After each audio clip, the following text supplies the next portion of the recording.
In the sprawling expanse of the Galactic Coalition, where 1,000 different species had found their place among the stars, there existed an unspoken truth that every being knew but rarely dared to voice: some races were simply stronger than others. The Krillian females with their forearms could lift twice their body weight. The towering Zephyrian matriarchs could crush stone with their bare hands. The crystalline Vorthak queens could manipulate gravity itself through sheer will. But, when the first human stepped foot onto Station Nexus Prime, everything the galaxy thought it knew about strength was about to be shattered forever. What happened next would become the most talked about incident in Coalition history, a story whispered in hushed tones across a million worlds, a tale that would make even the most powerful alien females question everything they believed about the strange, small species that called themselves human. This is that story. This is the day the galaxy learned that sometimes, the most unassuming package contains the most devastating surprise. The massive docking bay of Station Nexus Prime hummed with the controlled chaos that came with being the galaxy's premier diplomatic hub. Beings from across the known sectors moved through the cavernous space, their various forms creating a living tapestry of alien diversity. The air recyclers worked overtime to accommodate the breathing requirements of dozens of different species, while translation protocols buzzed constantly in the background. Commander Zara Th of the Krillian Defense Corps stood at attention near Docking Bay 7, her four muscular arms crossed in a display that had intimidated countless diplomats over her 30-year career. Her chitinous exoskeleton gleamed under the artificial lighting, each segment polished to perfection. At 8 feet tall and weighing nearly 400 pounds of pure muscle and natural armor, she was considered one of the most physically imposing females in the Coalition military. Beside her, Ambassador Valterra of the Zephyrian Diplomatic Corps towered even higher, her crystalline blue skin shimmering as internal bioluminescent patterns pulsed with her heartbeat. The Zephyrian female stood nearly 10 feet tall, her elongated limbs possessing strength that could bend steel beams. Her species had evolved on a high-gravity world where only the strongest survived, and that heritage showed in every movement she made. "Remind me again why we're personally greeting these humans?"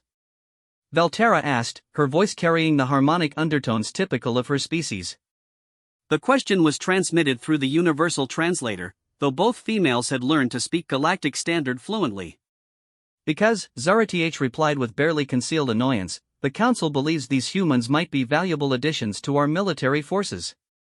Apparently, their homeworld has produced some interesting technologies, and they've shown remarkable adaptability in the preliminary assessments." A smaller figure approached them from across the bay. Dr. Lisa Corvain, the station's chief xenobiologist, was a member of the Threnodice species, standing barely 5 feet tall but possessing one of the sharpest minds in the galaxy. Her pale, almost translucent skin revealed the intricate network of nerve pathways that made her species natural scientists and diplomats. "The human vessel has just cleared the final checkpoint," Dr. Corvain announced, consulting her datapad. "Initial scans show a crew of 12, all within normal parameters for their species. Nothing particularly remarkable about their ship either: standard fusion drive, basic defensive capabilities." Zara Th flexed her upper pair of arms, a habit she'd developed when dealing with potentially disappointing situations. Their preliminary strength assessments were barely above average for a bipedal species. "I'm beginning to wonder if the Council is wasting our time." The truth was, none of them expected much from these humans. The species profile they'd received painted them as moderately intelligent, reasonably adaptable, but physically unremarkable. Average height around 6 feet, single pair of arms, no natural armor or enhanced bone density. They seem like another of the hundreds of species that populated the galaxy's middle tiers, useful perhaps for technical work or administrative positions, but hardly the stuff of legends. The docking bay's main display flickered to life, showing the approaching human vessel. It was indeed unremarkable, a simple design that spoke of functionality over form. No weapon arrays that would make the Krillian military take notice, no exotic materials that would catch the attention of Zephyrian engineers, no mysterious energy signatures that might interest the scientific community. Vessel Prometheus requesting final docking clearance, came a voice through the communication system. The words were spoken in clear, unaccented Galactic Standard, suggesting the humans had done their homework before arriving. "Clearance granted, Prometheus. Proceed to Docking Bay 7, the station's traffic control responded." As the ship settled onto the docking platform with barely a vibration, Zara Th found herself unconsciously adjusting her posture. Despite her reservations about this assignment, she was still a professional. Whatever these humans turned out to be, they deserved proper diplomatic courtesy. The airlock sealed with a satisfying hiss, and the environmental systems quickly equalized the atmosphere between ship and station.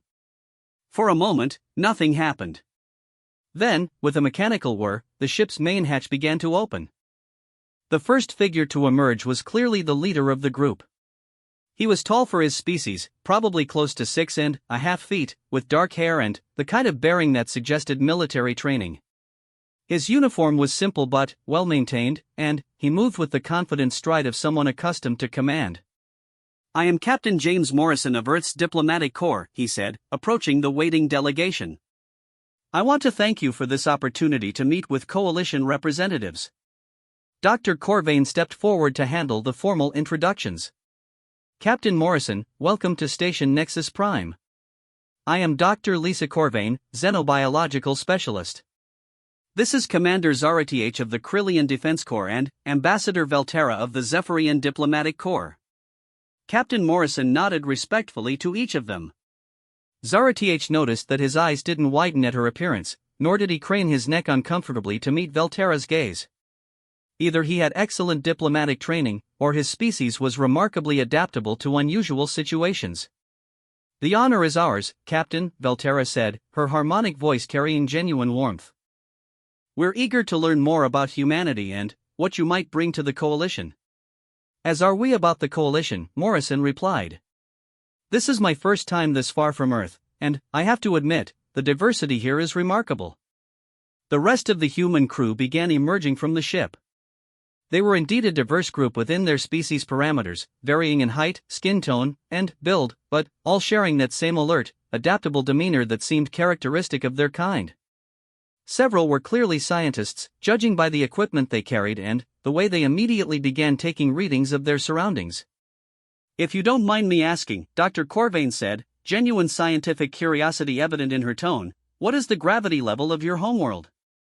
"Our initial assessments suggested it was comparable to standard Coalition norm, but I'd like to confirm."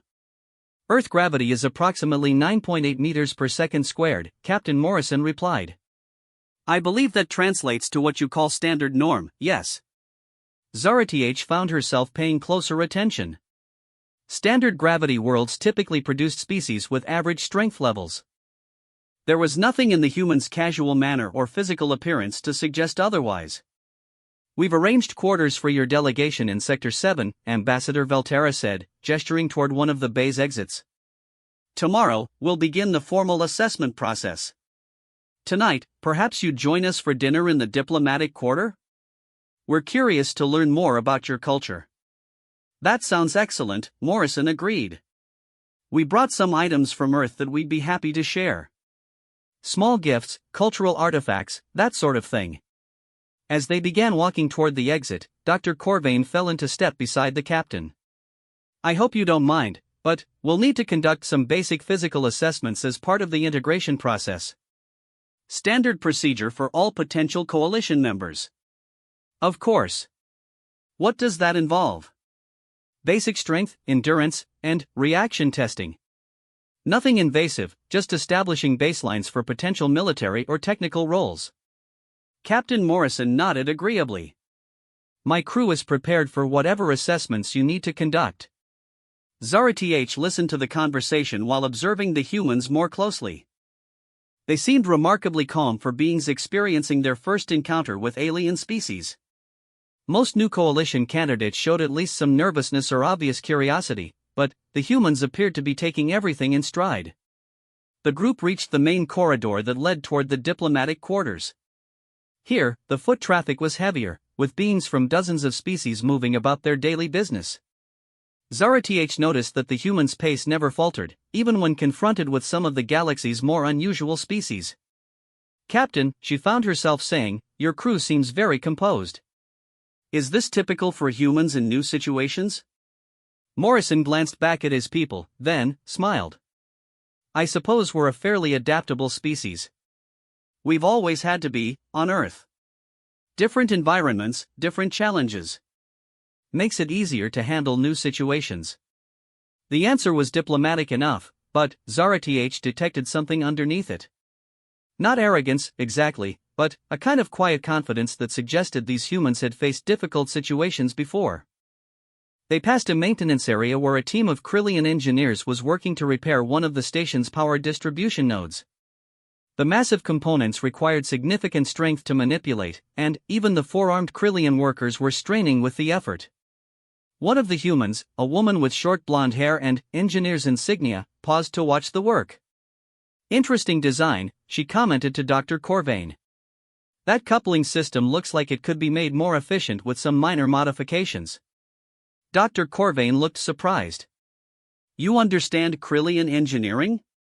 "The principles are fairly universal," the woman replied. "I'm Commander Sarah Chen, by the way. Engineering specialist." Commander Zara-TH found herself intrigued despite her initial skepticism. "What modifications would you suggest?" Commander Chen studied the system for a moment longer. "Well, that primary coupling there is bearing too much load. If you redistributed the stress using a secondary support matrix, you could reduce the force required for maintenance by probably 30%. One of the Krillian engineers looked up from his work, his forearms pausing in their efforts. "You can see that just by looking?" "Basic engineering principles," Chen replied with a shrug. "Though I'd need to see the full specifications to be certain." The Krillian engineer exchanged glances with his teammates. After a moment of rapid conversation in their native tongue, he gestured to the coupling. "Show us." Commander Chen looked to Captain Morrison, who nodded his approval. She approached the maintenance area and began pointing out specific stress points and load distributions. Within minutes, she had the full attention of the entire Krillian engineering team. "This human may be correct," the lead engineer admitted after studying her suggestions. "We have been overcomplicating this repair." Dr. Corvain made rapid notes on her datapad. "Fascinating. Commander Chen, how did you identify those stress patterns so quickly?" "Experience with similar systems, I suppose. Plus, you learn to spot inefficiencies when materials and energy are limited." "Limited resources?" Ambassador Velterra asked. "Is this common on human worlds?" Captain Morrison fielded the question. "Earth has always required us to be efficient with our resources. We've had to learn to do more with less, which tends to make us good at spotting waste or inefficiency." As they continued toward the diplomatic quarters, Zara-TH found her assessment of the humans beginning to shift slightly. They might not be physically impressive, but they seemed to possess a practical intelligence that could prove valuable. The diplomatic quarters of Station Nexus Prime were designed to accommodate the needs of dozens of different species. The rooms assigned to the human delegation were spacious by their standards, with adjustable gravity, atmosphere, and lighting controls. "We'll meet tomorrow morning at 0800 station time for the formal assessments," Dr. Corvain explained. "Tonight's dinner is completely informal. Just an opportunity to get to know each other better." "We appreciate the hospitality," Captain Morrison said. "I should mention, some of my crew will want to explore the station tonight, if that's permitted. We're all curious about coalition technology and culture." "Of course," Ambassador Velterra replied. "Just check with station security for any restricted areas. Most of Nexus Prime is open to diplomatic visitors." After the humans were settled in their quarters, the three coalition representatives found themselves in Dr. Corvain's office, reviewing the day's observations. "Initial impressions?" Dr. Corvain asked, settling behind her desk. "More intelligent than their preliminary assessments suggested," Ambassador Velterra admitted. "That engineer, Chen, spotted inefficiencies in Krillian designs within minutes. That suggests either exceptional training or natural aptitude." "Or both," Zara-TH added grudgingly. "They're certainly not intimidated by new situations. That could be useful in military applications. But, still physically unremarkable," Dr. Corvain noted, reviewing her scanner readings from the docking bay. "Standard bone density, muscle mass within normal parameters for their gravity level, no obvious enhanced capabilities." "Tomorrow's strength testing will give us better data," Zara-TH said. "Though I suspect they'll fall within the expected ranges for a standard gravity species." Dr. Corvain nodded, but something nagged at her scientific instincts. In her experience, species that demonstrated such casual competence and adaptability usually had something that set them apart. She just couldn't figure out what that might be in the case of these humans. The dinner that evening was held in the diplomatic quarters' main reception hall, a space designed to accommodate the varied needs of multiple species. The humans arrived precisely on time, carrying several containers that presumably held their promised cultural gifts. Before we begin, Captain Morrison announced, "We'd like to share a few items from Earth, as a gesture of friendship." The gifts were fascinating in their variety. There were examples of human art, music, and literature, but also practical items that demonstrated their technological approaches. A compact tool that served multiple functions, a preserved food that could provide complete nutrition in extreme environments, a clothing fabric that adapted to different temperature ranges. "This fabric is remarkable," Ambassador Velterra observed, running her elongated fingers over the material. "It responds to thermal changes without any apparent energy source." "Synthetic biology," Commander Chen explained. "We embedded modified bacteria that react to temperature variations. Completely self-sustaining as long as there's minimal moisture in the environment." Dr. Corvain was fascinated. "You've successfully integrated biological and synthetic systems? That's considered quite advanced in most technological classifications." "We've had to learn to work with our environment rather than against it," Captain Morrison said.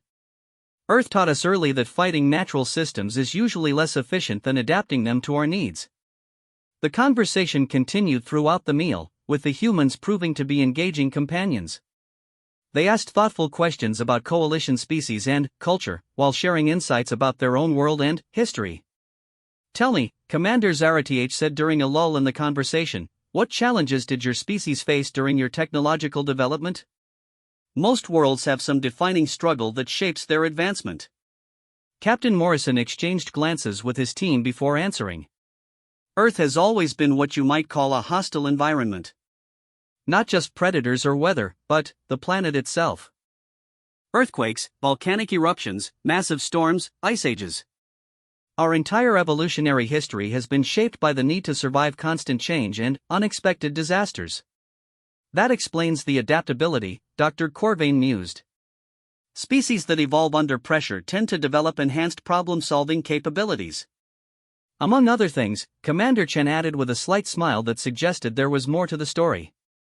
The evening concluded on a positive note, with both sides expressing interest in continuing the assessment process. As the humans returned to their quarters, the three coalition representatives found themselves more optimistic about the potential partnership than they had expected. "They're more complex than the initial reports suggested," Ambassador Velterra observed. "There's clearly more to their development than simple technological advancement."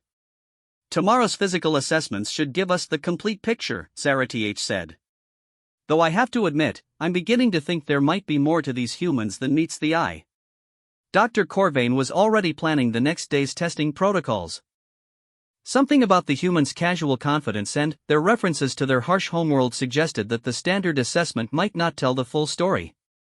She was beginning to suspect that Earth had produced more than just another average species, and tomorrow's tests would either confirm or disprove that growing suspicion. As Station Nexus Prime settled into its night cycle, none of the coalition representatives could have imagined just how dramatically their understanding of human capabilities was about to change. The Coalition Assessment Center occupied an entire deck of Station Nexus Prime, its vast chambers equipped with testing apparatus designed to evaluate the capabilities of dozens of different species. Dr. Corvain arrived early, reviewing the standard protocols one final time before the humans arrived for their formal evaluation. The testing facility could accommodate beings ranging from the diminutive Piscian scouts, barely 3 feet tall, to the massive Gorlak heavy-worlders who stood nearly 15 feet in height. Environmental controls could simulate everything from crushing gravity to near-vacuum conditions, while the equipment itself was calibrated to measure strength levels from basic manual dexterity up to forces that could crush starship hulls.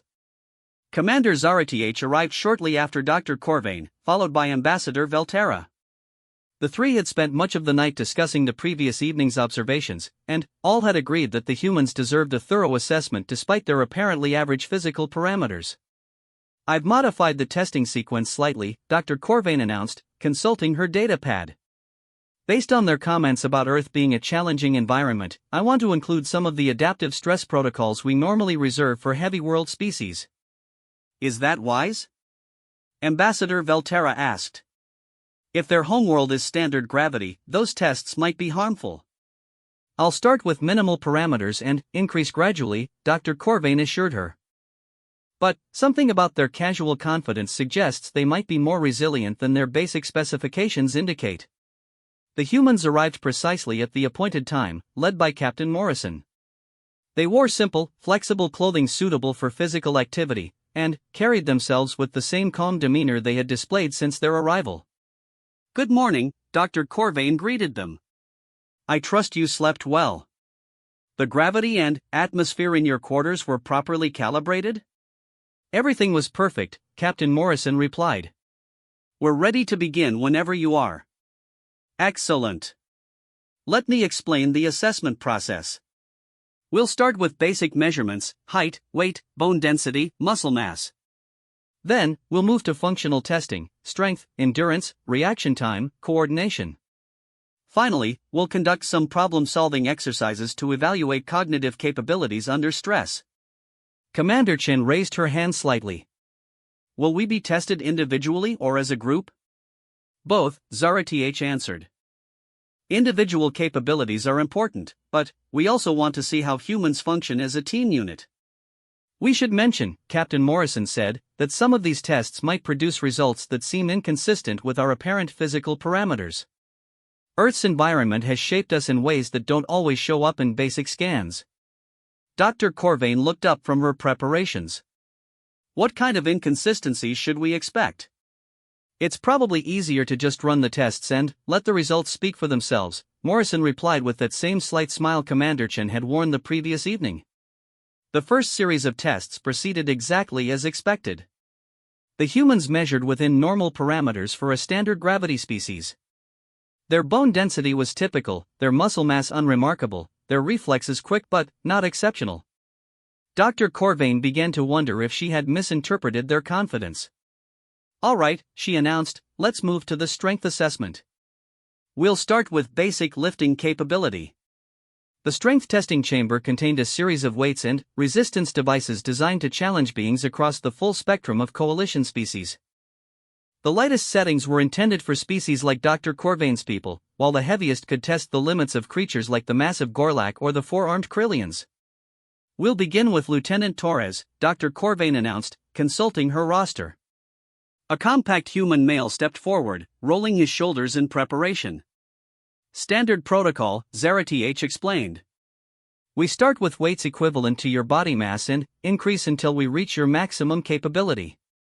Lieutenant Torres nodded and approached the lifting apparatus. The device was set to 170 pounds, roughly equivalent to his body weight. He grasped the handles and lifted the weight smoothly, holding it steady for the required 5 seconds. Good, Dr. Corvain noted. Increasing to 200 pounds. Again, Torres lifted the weight without apparent strain. The observers increased the load incrementally, watching for signs of effort or struggle.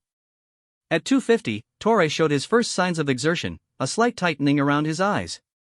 275, Dr. Corvain called out. Torres lifted the weight cleanly and held it steady. Commander Zara Th found herself paying closer attention. For a being of Torres's size and apparent muscle mass, this was approaching impressive levels. 300. The weight rose smoothly. Torres's breathing deepened slightly, but he showed no signs of strain or struggle. Ambassador Valterra exchanged glances with Dr. Corvain. 300 pounds was entering the range where most coalition species would be reaching their limits. 325. Still no apparent difficulty. Dr. Corvain consulted her measurements again, wondering if she had miscalculated the human's body mass or muscle density. 350. Torres paused for a moment before gripping the handles. When he lifted, there was finally visible effort, but the weight still rose steadily and held firm. He was now lifting more than twice his body weight with no mechanical assistance. That's unusual, Zara Th murmured. Species with his muscle mass profile typically peak around 2.5 times body weight under optimal conditions. 375, Dr. Corvain announced, her scientific curiosity fully engaged. Torres lifted the weight, held it for the required time, then set it down carefully. "That's about my limit without proper warm-up," he said casually. "Should I continue?" Dr. Corvain stared at her readings. According to her instruments, Torres had just lifted weights that should have required significantly more muscle mass than he possessed. "How is this possible?" "Earth gravity isn't exactly standard," Captain Morrison explained.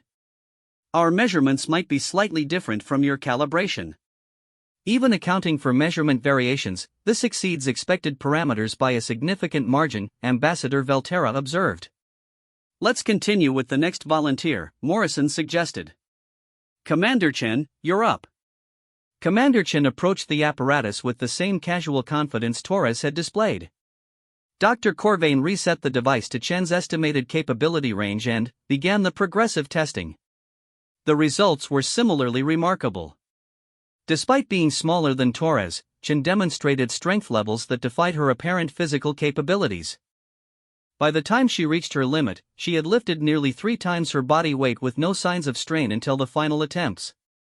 "This is unprecedented," Dr. Corvain muttered, reviewing her data.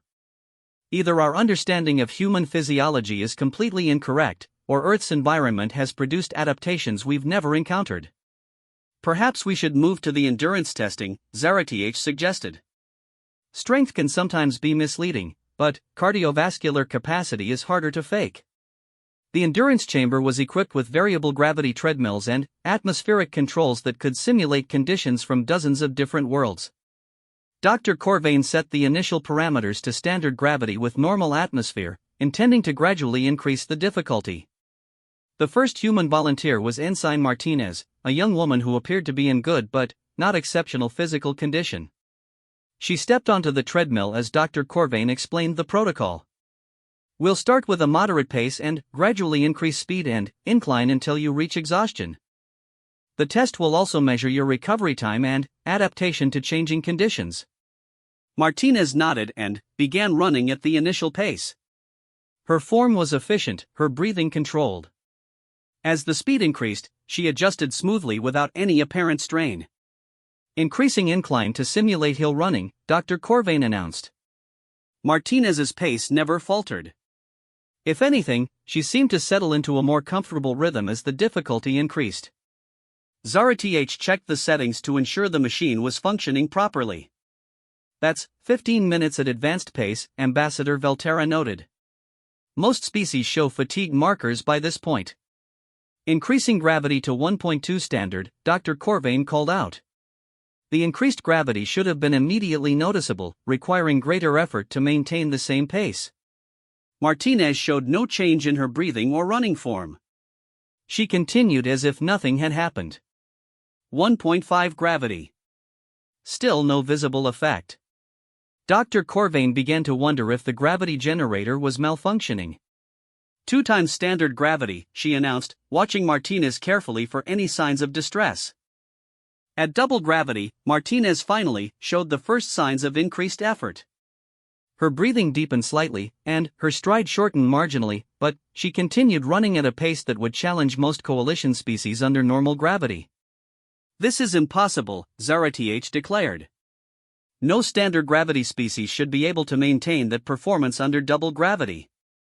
"How do you feel, Ensign?" Captain Morrison asked. "Good, sir," Martinez replied without breaking stride.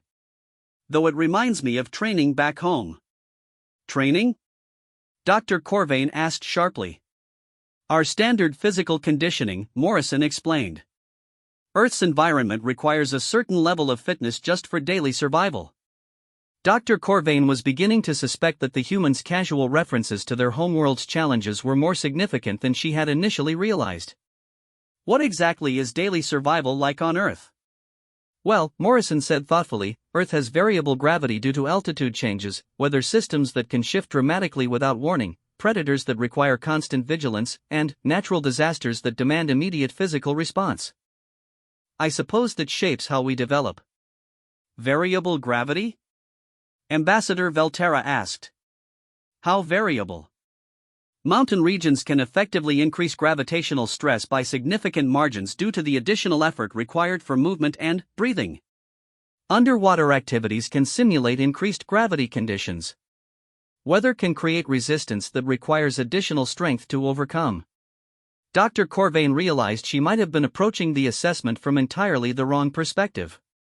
Are you saying that Earth naturally provides high-stress physical training? In a manner of speaking, Morrison agreed. Though we just call it living. The testing continued with increasingly remarkable results.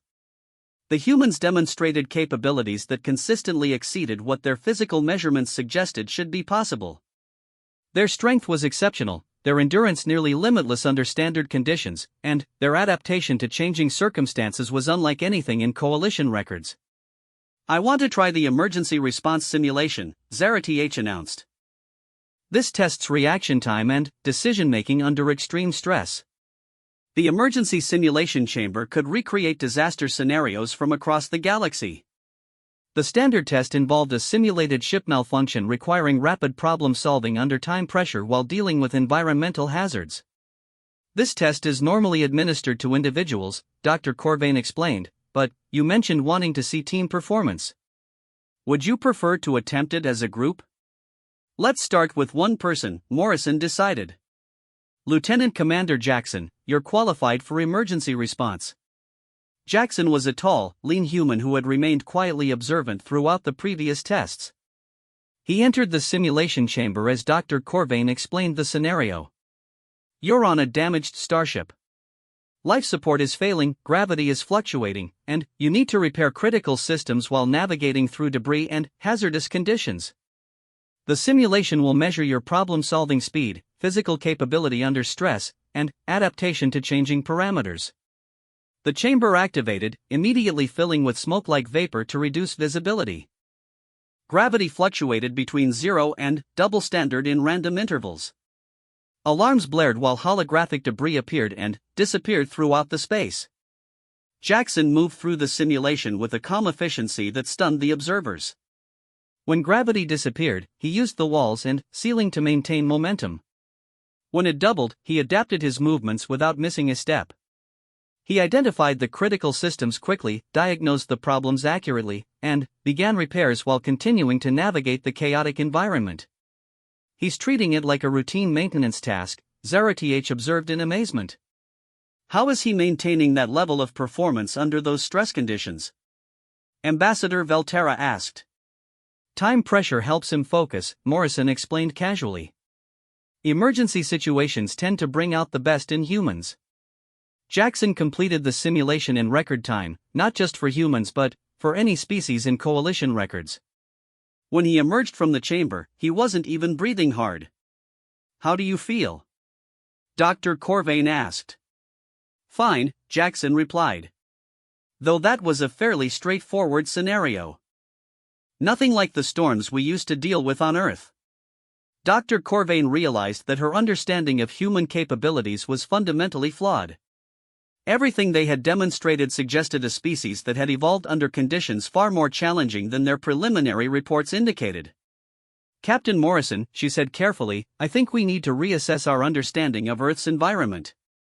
These results suggest your homeworld provides conditions that would be considered extreme by most coalition standards. Morrison seemed to consider this. I suppose it depends on perspective. Earth seems normal to us because it's what we grew up with. But I can see how it might seem challenging to species that evolved under more stable conditions. More stable? Zara-TH asked. Captain, your people are demonstrating capabilities that exceed heavy world species. What exactly is considered normal on Earth? Well, Morrison said, there are regions where the ground moves without warning, areas where the weather can change from calm to deadly in minutes, altitudes where breathing becomes difficult, depths where pressure increases dramatically, and, throughout all of it, predators and environmental hazards that require constant awareness and rapid response. Ambassador Valterra was taking rapid notes. And humans live in all of these environments? We adapt, Morrison said simply. That's what humans do. Dr. Corvain realized that the preliminary assessment of humanity had been based on incomplete information. Earth wasn't a standard gravity world with comfortable conditions. It was apparently a death world that had produced a species capable of thriving under conditions that most coalition members would consider uninhabitable. The implications were staggering. If the preliminary tests were any indication, humans might represent the most physically capable species the coalition had ever encountered, despite their unremarkable appearance. "I think," Dr. Corvain said slowly, "we need to completely redesign tomorrow's assessment protocols. These results suggest we've been testing you against the wrong standards." "What did you have in mind?" Morrison asked. "Heavy world protocols," Zara Th interjected. "Standards designed for species that evolved under extreme conditions." Morrison exchanged glances with his team. "If you think that's necessary. Though you should probably know that we've been holding back somewhat." "We didn't want to seem boastful or aggressive on our first day." The three coalition representatives stared at him in stunned silence. "Holding back?" Dr. Corvain finally managed to ask. "Standard diplomatic protocol," Morrison explained. "We wanted to establish friendly relations before demonstrating our full capabilities. First impressions are important." Ambassador Valterra felt a chill that had nothing to do with the chamber's environmental controls. If these remarkable demonstrations represented humans holding back, what were their actual capabilities? "Tomorrow," she said carefully, "perhaps you could show us your normal performance levels?" Morrison smiled that enigmatic smile again. "Of course. We're here to give you an accurate assessment of what humanity can contribute to the coalition." As the humans returned to their quarters for the evening, the three coalition representatives found themselves facing a complete reassessment of everything they thought they knew about the newest potential members. If today's results were them holding back, Zara Th said quietly, then, tomorrow is going to change everything we thought we knew about the limits of biological capability. Dr. Corvain was already planning entirely new testing protocols, while simultaneously wondering if even those would be sufficient to properly evaluate what humanity might truly be capable of achieving. The galaxy was about to discover that sometimes, the most dangerous predators came in unassuming packages. Dr. Corvain had spent most of the night redesigning the assessment protocols. The testing chamber had been reconfigured with equipment normally reserved for evaluating the galaxy's most physically imposing species. Heavy world simulators, extreme environment chambers, and stress testing apparatus that had never been used for species as apparently modest as the humans. Commander Zara Th arrived at the assessment center before dawn, her forearms moving in nervous patterns as she reviewed the modified testing procedures. The previous day's results had challenged everything she thought she knew about physical capability and species development. "Are we certain about these modifications?" Ambassador Valterra asked as she joined them in the observation booth. "Some of these tests could seriously injure standard gravity species." Captain Morrison specifically said they had been holding back, Dr. Corvain reminded her. "If they were demonstrating restricted performance yesterday and still exceeded our expectations, we need to know what their actual capabilities are." The humans arrived earlier than expected, moving with the same calm confidence they had displayed since their arrival. However, there was something different about their demeanor today. Where yesterday they had seemed almost casual, today there was an undertone of focused intensity. "Good morning," Captain Morrison greeted the assembled coalition representatives. "Dr. Corvain, I understand you've modified the testing protocols."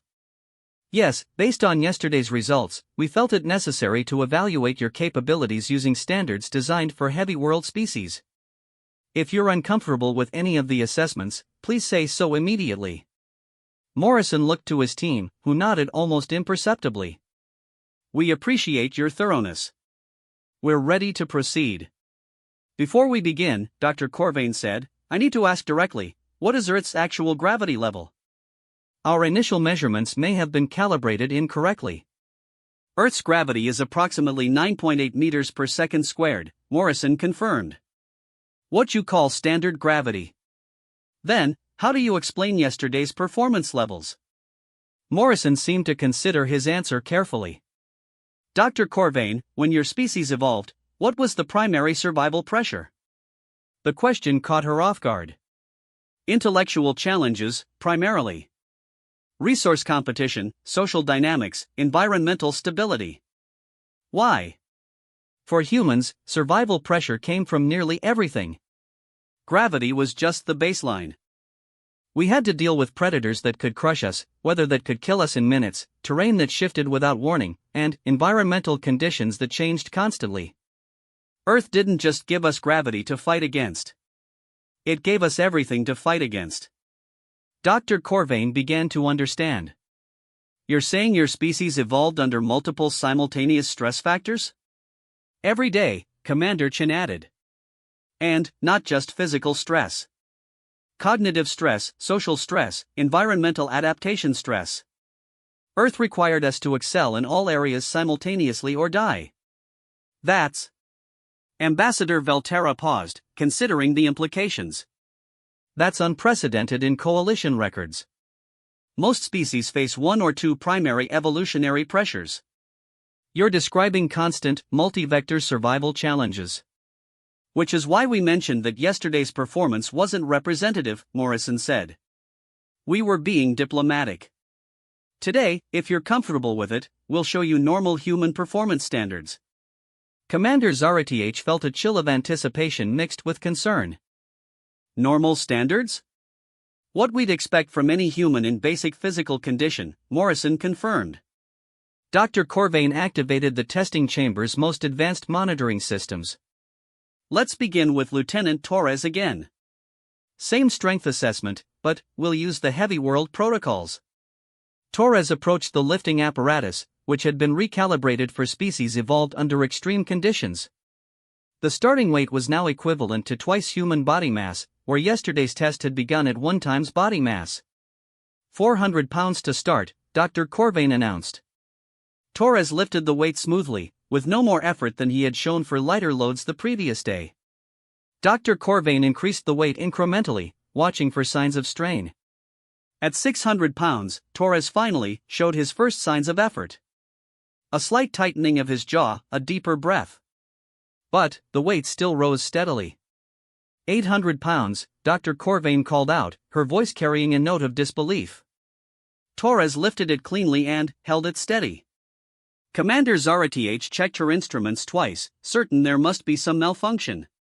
1,000 pounds, Dr. Corvain announced, her scientific objectivity warring with her growing amazement. Torres paused for a moment, rolling his shoulders and adjusting his grip. When he lifted, there was visible effort for the first time, but the massive weight still rose smoothly and held firm. He was now lifting nearly 6 times his body weight. That's approaching the theoretical maximum for species with enhanced bone density and muscle structure, Ambassador Valterra whispered. 1,200 pounds, Dr. Corvain said, though part of her wondered if she should stop the test.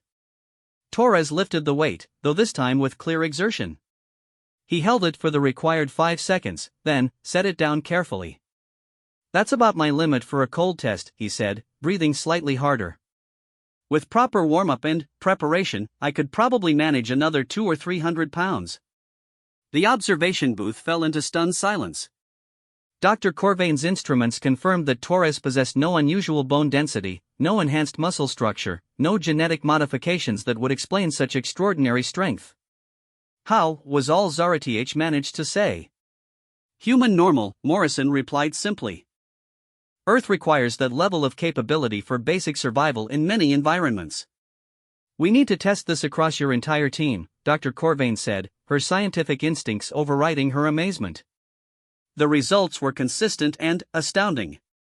Every human demonstrated strength levels that defied conventional understanding of biological capability. Moreover, they showed no signs of strain or fatigue between tests, suggesting that their displayed strength represented comfortable operating parameters rather than maximum effort. Endurance testing, Dr. Corvain announced, her voice taking on the tone of someone determined to find the limits of an impossible situation.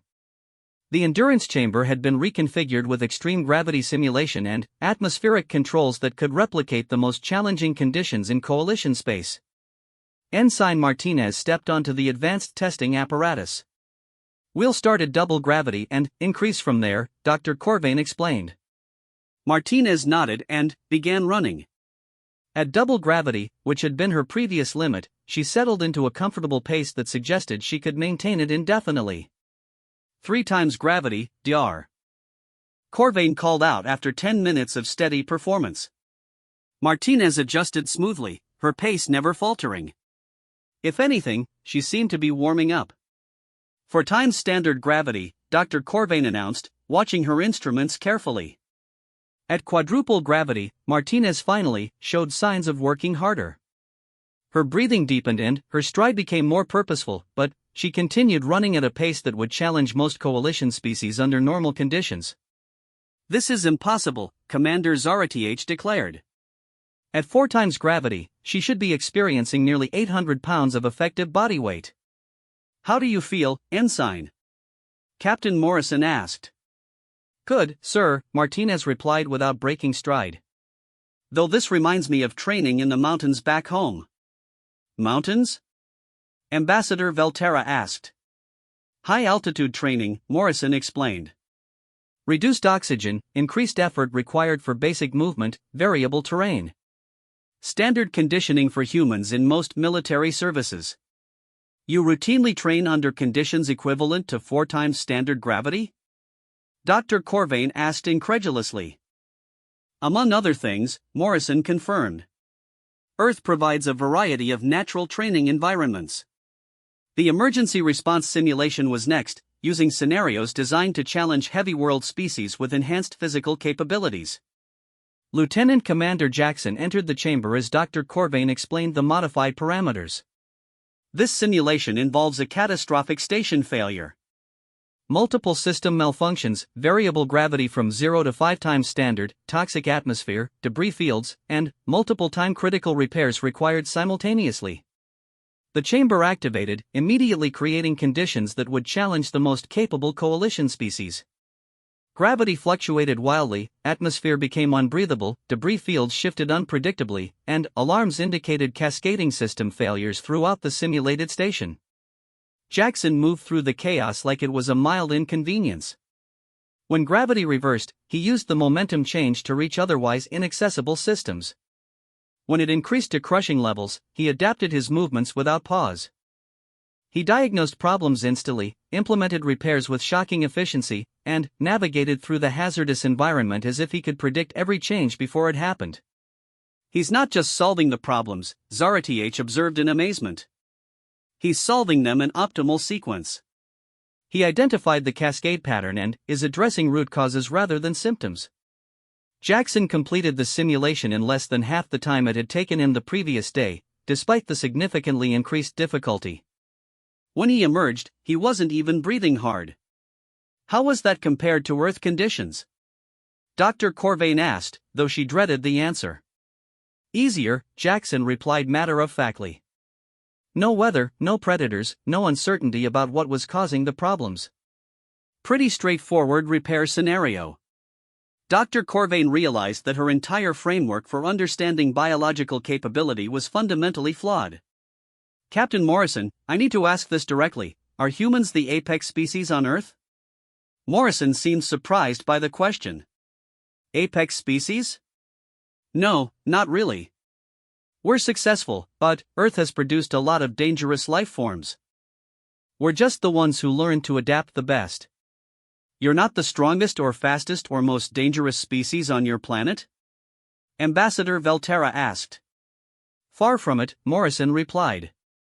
"Earth has predators that could easily kill humans in direct confrontation. We survived by being smarter, more adaptable, and more cooperative than anything else. Physical capability was just one tool among many." The implications were staggering. If humans weren't even the physically dominant species on their homeworld, what did that say about the conditions that had shaped their development? What kinds of predators are we talking about? Commander Zarath asked, though part of her wasn't certain she wanted to know. "Well," Morrison said thoughtfully, "there are land predators that can run faster than our vehicles, aquatic predators larger than most starships, aerial predators that can spot prey from impossible distances. Plus insects that can kill with venom, microorganisms that can destroy entire populations, and plants that can be lethal to touch." "And humans evolved alongside these threats?" Dr. Corvain asked weakly. "We evolved because of these threats," Morrison corrected. "Everything that could kill us made us stronger, smarter, or more adaptable. The species that couldn't keep up didn't survive. Dr. Corvain was beginning to understand why the human assessments had been so far off the mark. They hadn't been evaluated as a species from a death world because no one had recognized what Earth actually was. "I want to try one more test," she announced. Team coordination under extreme stress. The team simulation chamber was designed to evaluate how multiple beings worked together under impossible conditions. It had been calibrated for species known for exceptional cooperative abilities, and even those rarely achieved optimal scores. This scenario involves a complete base evacuation under hostile conditions, Dr. Corvain explained to the full human team. Multiple objectives, time pressure, environmental hazards, and resource limitations. The simulation will measure individual performance, team coordination, and adaptation to changing circumstances. The chamber activated, creating a scenario that would challenge the most elite coalition units. The simulated base was under attack, systems were failing, civilians needed evacuation, critical equipment had to be preserved, and everything had to be accomplished while dealing with hostile forces and environmental collapse. The humans moved like a single organism. Without apparent discussion or visible coordination, they divided responsibilities, adapted to changing conditions, and accomplished objectives with terrifying efficiency. When circumstances changed, they adjusted instantly. When new problems arose, they solved them seamlessly. When individual team members encountered difficulties, others compensated automatically. "They're not communicating," Ambassador Velterra observed in wonder. "How are they coordinating so perfectly?" "Human pack psychology," Morrison explained calmly while his team continued their flawless performance. "When humans work together, individual consciousness merges into group consciousness. We become a collective intelligence with distributed capability." The simulation ended with the humans achieving scores that exceeded theoretical maximums. They had not only completed every objective but had done so in ways that optimized for criteria the simulation hadn't even been designed to measure. This isn't just physical capability, Dr. Corvain realized. This is evolution producing a species designed for impossible challenges. Earth is an impossible planet, Morrison agreed. It required impossible solutions. So humans became an impossible species. Commander Zarath found herself reassessing everything she thought she knew about species development, military capability, and the limits of biological evolution. "Captain, I need to ask this directly. If Earth is as challenging as you describe, how did humans ever develop civilization?" "By working together," Morrison replied simply. "Individual humans are tough, but human civilization is unstoppable. We learned that we could overcome anything if we combined our capabilities and refused to give up." The testing continued throughout the day, with each new assessment revealing capabilities that redefined what the coalition thought was possible. The humans didn't just exceed expectations, they shattered the theoretical frameworks used to understand biological potential. As evening approached, Dr. Corvain found herself facing a complete revolution in xenobiological science. The humans weren't just another coalition candidate. They represented a new category of species entirely. "Tomorrow," she announced, "we need to conduct threat assessment protocols." "Threat assessment?" Morrison asked. "We need to understand what humanity represents in terms of galactic security," Ambassador Velterra explained carefully. "Your capabilities are unprecedented." Morrison nodded thoughtfully. "We understand the concern. But I think you'll find that humanity's greatest strength isn't our individual capability. It's our commitment to cooperation and mutual protection. Earth taught us that survival requires unity." As the humans returned to their quarters, the three coalition representatives faced the sobering realization that they had just encountered a species that could fundamentally change the balance of power in the galaxy. "Tomorrow's assessments will determine whether humanity represents the greatest opportunity or the greatest threat the coalition has ever encountered," Zarath said quietly. Dr.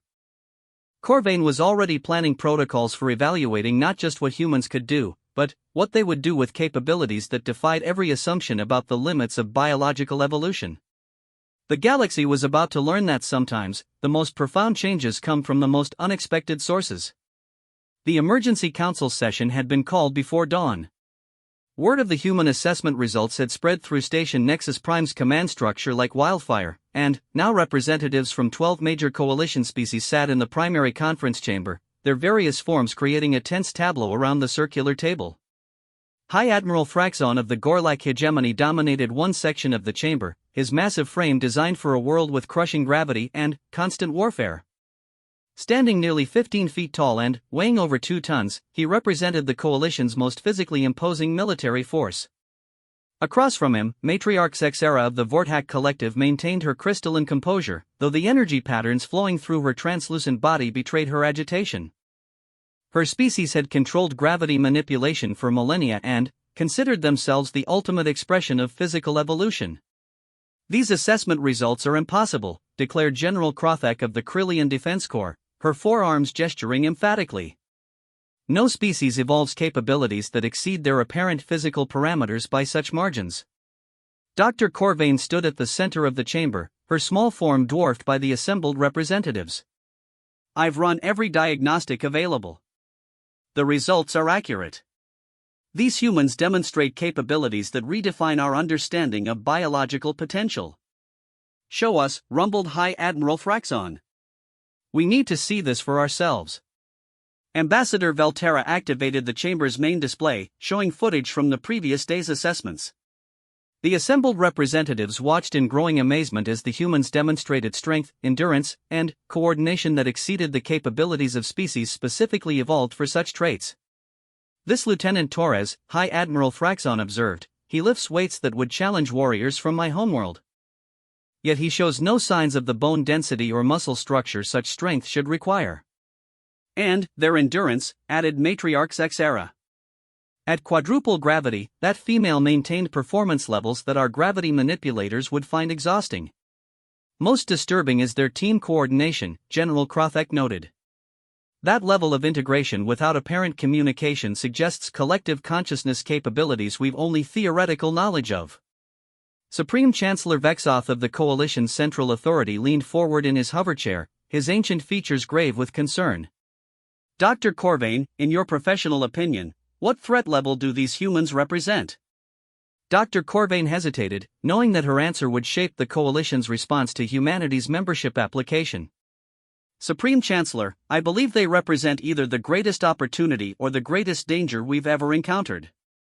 Their capabilities alone are remarkable, but their cultural patterns suggest cooperative rather than aggressive tendencies." "Cultural patterns can change," High Admiral Fraxon growled. "Physical capabilities are permanent. If these humans decided to become aggressive, what could stop them?" The question hung in the air like a toxic cloud. Every species in the coalition had achieved their position through some combination of strength, intelligence, and cooperative ability. The humans appeared to possess all three traits in unprecedented levels. "I propose a demonstration," Supreme Chancellor Vexoth announced. "Let our best warriors test themselves against these humans. Let us see with our own eyes what we are dealing with." Dr. Corvain felt a chill of apprehension. "Supreme Chancellor, that could be extremely dangerous. We don't yet understand the full extent of human capabilities." "Which is precisely why we need this test," the Chancellor replied. "If humanity joins the coalition, we need to know what we're allying with. If they don't join, we need to know what we might be facing." The motion was approved unanimously. Within hours, Station Nexus Prime's largest training facility had been converted into an arena where the Coalition's most capable warriors would test themselves against the seemingly modest humans. Captain Morrison and his team received the challenge request with the same calm acceptance they had shown throughout the assessment process. "A demonstration of capabilities?" Morrison asked Dr. Corvain. "What exactly did you have in mind?" "The Council wants to see human performance against Coalition standards," Dr. Corvain explained carefully. "They've selected warriors from several species to test various aspects of your abilities." "Competitive testing?" Commander Chen asked. "More like comparative evaluation," Ambassador Velterra said diplomatically. "The Council needs to understand where humans fit within existing power structures." Morrison exchanged glances with his team. "We understand the concern. Will this be public?" The council session will be attended by representatives from all major coalition species, Dr. Corvain confirmed. The results will determine humanity's status within the coalition framework. In that case, Morrison said thoughtfully, we should probably be completely honest about our capabilities. No holding back, no diplomatic restraint. Just honest demonstration of what humanity can do. Dr. Corvain felt another chill. Are you certain that's wise? Dr. Corvain, Morrison said gently, if we're going to be allies, it has to be based on truth. You need to know what you're allying with, and we need to know that you can accept us as we are. The arena had been configured with multiple testing stations, each designed to showcase different aspects of physical and mental capability. Environmental controls could simulate conditions from across coalition space, while monitoring systems would record every detail for analysis. The assembled representatives filled observation galleries that ringed the main floor, their various forms creating an audience unlike anything in galactic history. The tension in the air was palpable as beings who had never before questioned their place in the cosmic hierarchy prepared to witness something that might change everything. High Admiral Thraxon descended to the arena floor first, his massive form radiating the confidence of a species that had never encountered a challenge they couldn't overcome through raw strength. Standing nearly 15 feet tall and weighing over 2 tons of muscle and natural armor, he represented the pinnacle of physical evolution. Lieutenant Torres, Dr. Corvain announced, High Admiral Thraxon has requested a strength comparison. Torres, looking almost comically small beside the Gorlak warrior, approached the testing apparatus without apparent concern. The device had been calibrated for beings of Thraxon's massive scale, capable of measuring forces that could crush starship hulls. Standard progressive loading, the High Admiral rumbled, his voice carrying harmonics that resonated through the arena floor. We begin at my comfortable operating level and increase until one of us reaches our limit. The starting weight was set at 3,000 pounds. Thraxon lifted it easily, his massive frame designed for such loads. Torres approached the apparatus and lifted the same weight with no more apparent effort than he had shown during his initial assessments. 5,000 pounds, Dr. Corvain announced. Both lifted the weight cleanly. Thraxon showed his first signs of effort, while Torres appeared unchanged. 7,000 pounds. Thraxon strained visibly, his massive muscles bulging with effort. Torres lifted the weight smoothly and held it steady, showing less effort than the Gorlak Admiral had demonstrated at half the weight. 10,000 pounds. Thraxon approached his maximum capability, his breathing labored and his movements careful. Torres lifted the weight and held it steady, then looked questioningly at Dr. Corvain.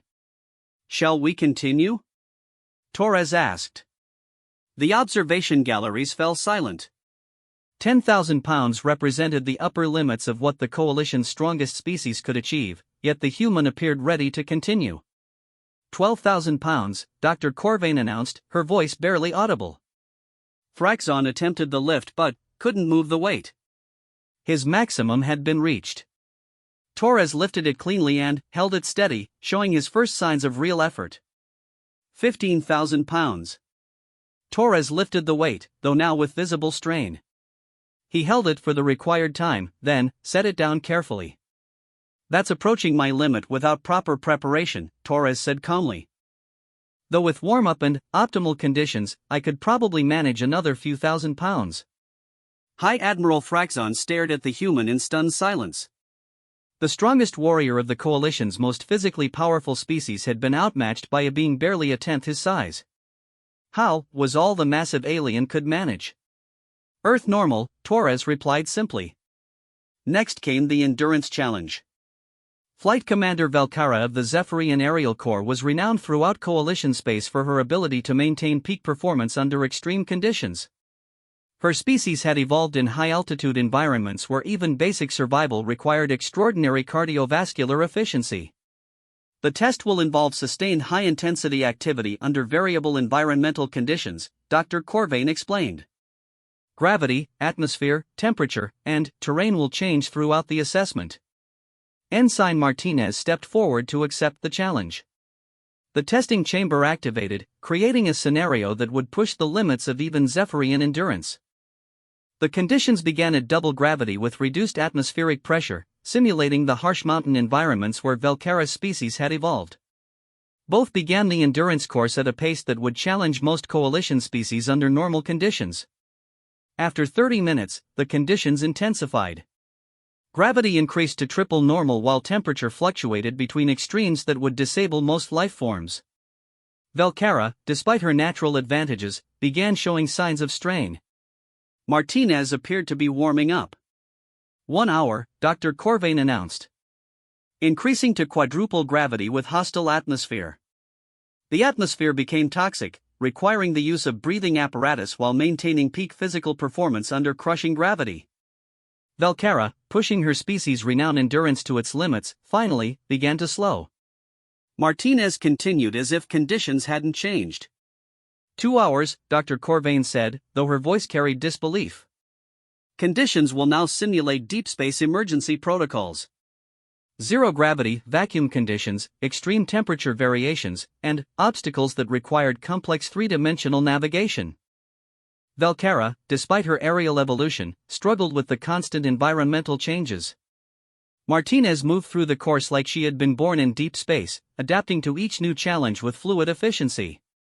After 3 hours of testing under conditions that would hospitalize most coalition species, Velcara finally reached exhaustion.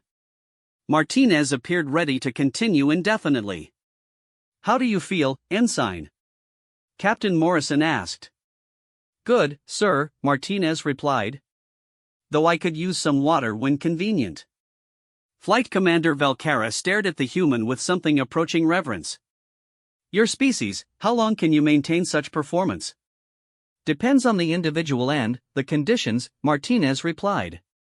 "But most humans in basic physical condition could probably manage another few hours at this intensity." The observation galleries erupted in shocked whispers. The Zephyrians were legendary for their endurance, yet this human had made their best performer look like a novice. The final challenge involved tactical problem-solving under extreme stress. General Vorthake of the Zerillian Tactical Corps was considered one of the finest military minds in coalition space, capable of processing multiple variables simultaneously while maintaining peak physical performance. The scenario involves a complex multi-objective mission under hostile conditions, Dr. Corvain explained.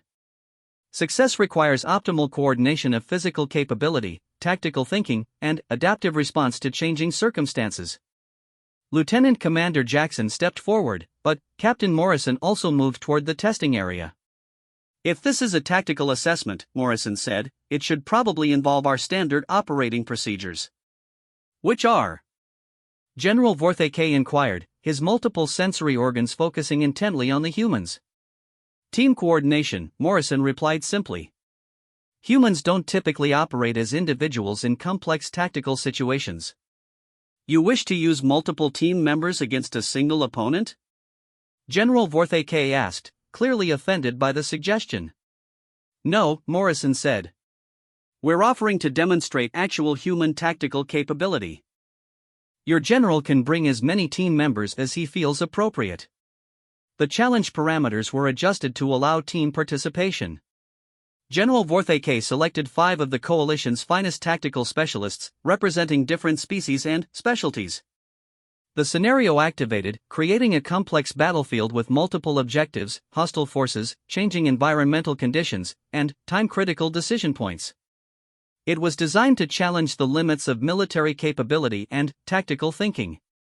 The coalition team, despite their coordination and individual excellence, struggled with the constant changes and multiple simultaneous pressures. They were effective, but the scenario pushed them to their limits. The human team moved like a single organism with distributed consciousness. They didn't communicate orders, they simply knew what needed to be done. They didn't coordinate movements, they flowed together like parts of a single entity. They didn't adapt to changing conditions, they anticipated changes and positioned themselves accordingly. The scenario ended with the humans achieving a perfect score in less than half the time the coalition team had required, despite facing the same challenges with fewer personnel. "This is impossible," General Vorthake declared. "No species coordinates with that level of integration without technological assistance." Human pack psychology, Morrison explained. When humans work together toward a common goal, individual consciousness merges into collective capability. We become more than the sum of our parts. The arena fell silent as the full implications of what they had witnessed began to sink in.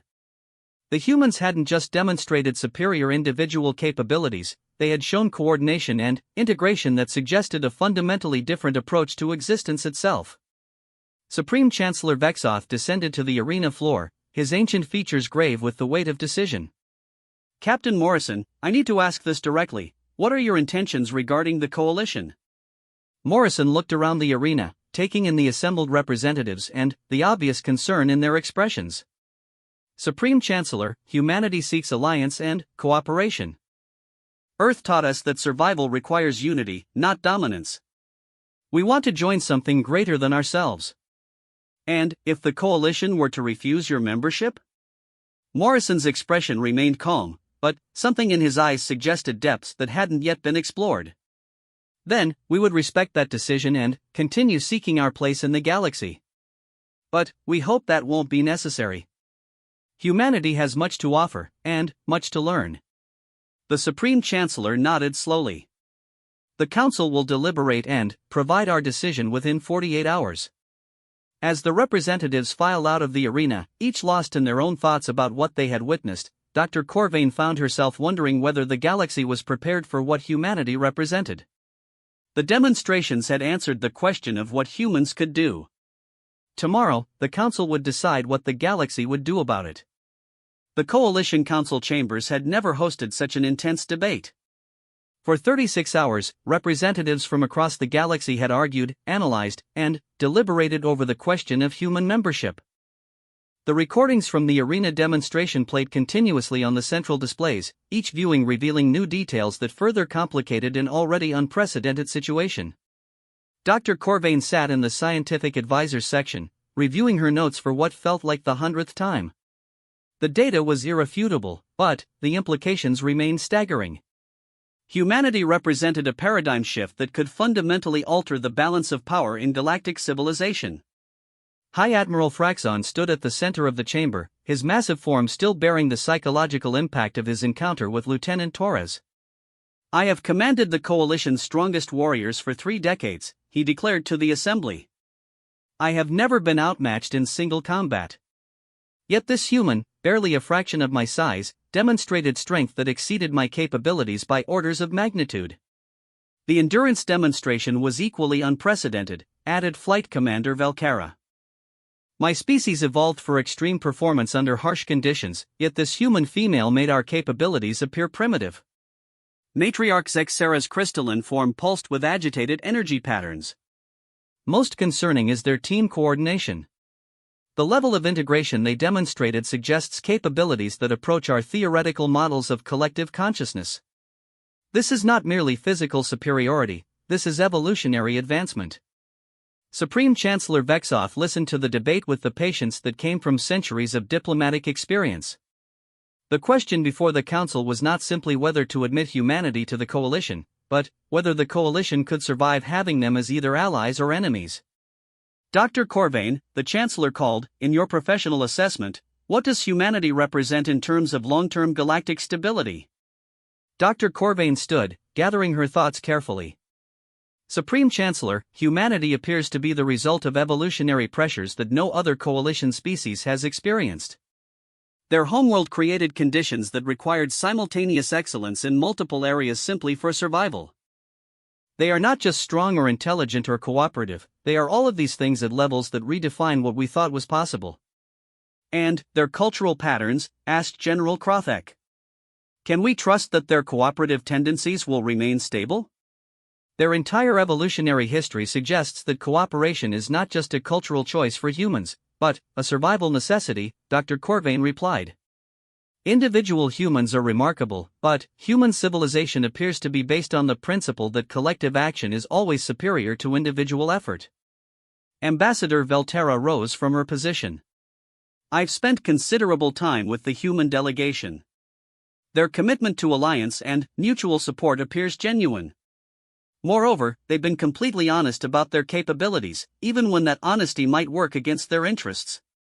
Which brings us to the central question, Supreme Chancellor Vexoth said gravely. If we refuse human membership, what then? Do we create a potential enemy with capabilities that exceed our most powerful species? The chamber fell silent as representatives considered the implications. The humans had demonstrated abilities that could threaten the existing order, but their stated intentions suggested they sought cooperation rather than domination. I propose we hear from the humans directly, suggested Senator Klexith of the Threnody Scientific Assembly.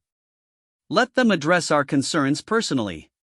The motion was approved, and, within an hour, Captain Morrison and his delegation were escorted to the council chambers. The massive space, designed to accommodate beings ranging from the diminutive Threnody to the towering Gorlak, created an imposing environment that had intimidated countless diplomatic missions. The humans entered with the same calm confidence they had displayed since their arrival, taking their positions at the speaker's podium without apparent nervousness or concern. Captain Morrison, Supreme Chancellor Vexoth began, the Council has reviewed your assessments and demonstrations. Your species' capabilities are unprecedented in our experience. We need to understand your long-term intentions. Morrison looked around the chamber, taking in the assembled representatives and the obvious tension in the air. Supreme Chancellor, members of the Council, humanity seeks partnership, not dominance. We want to contribute to something greater than ourselves. Your capabilities suggest you could dominate rather than contribute, High Admiral Thraxon rumbled. How do we know your peaceful intentions will remain stable? Because, Morrison replied simply, Earth taught us that survival requires unity. Every threat we've ever faced, we've overcome through cooperation. Individual strength means nothing if the group fails. Matriarch Xera's energy pattern shifted to what Dr. Corvain recognized as intense focus. Captain Morrison, your species demonstrates capabilities that approach theoretical maximums for biological evolution. What drives such development? Morrison paused, considering his answer carefully. Necessity. Earth is what you might call an impossible planet. It requires impossible solutions. So humans became an impossible species. Elaborate, requested General Vorthe K. Every day on Earth presents challenges that would qualify as emergency situations by most galactic standards, Morrison explained. Weather that can kill in minutes, predators that require constant vigilance, terrain that shifts without warning, resources that demand careful management. Humans evolved to treat impossible situations as normal circumstances. And this shapes your approach to cooperation, asked Senator Klexith. Absolutely. No individual human, no matter how capable, can handle Earth's challenges alone. We learned that group survival always takes priority over individual achievement. It's not a cultural choice, it's an evolutionary imperative. Dr. Corvain found herself nodding as pieces of the human puzzle fell into place. Their remarkable capabilities weren't the result of seeking dominance, but of facing challenges that required collective excellence simply for survival. Captain Morrison, Supreme Chancellor Vexoth said, if humanity joins the coalition, what do you envision as your role? Whatever role best serves the collective good, Morrison replied without hesitation. If the coalition needs defenders, we can fight. If it needs builders, we can create. If it needs diplomats, we can negotiate. Humans adapt to fill necessary roles. And if the coalition faces threats that exceed current capabilities? Morrison's expression became more serious. Then, we face them together. That's what humans do. We've never encountered a challenge that couldn't be overcome through unity and determination. Commander Zara Th rose from her position. Captain, your species' capabilities cowl.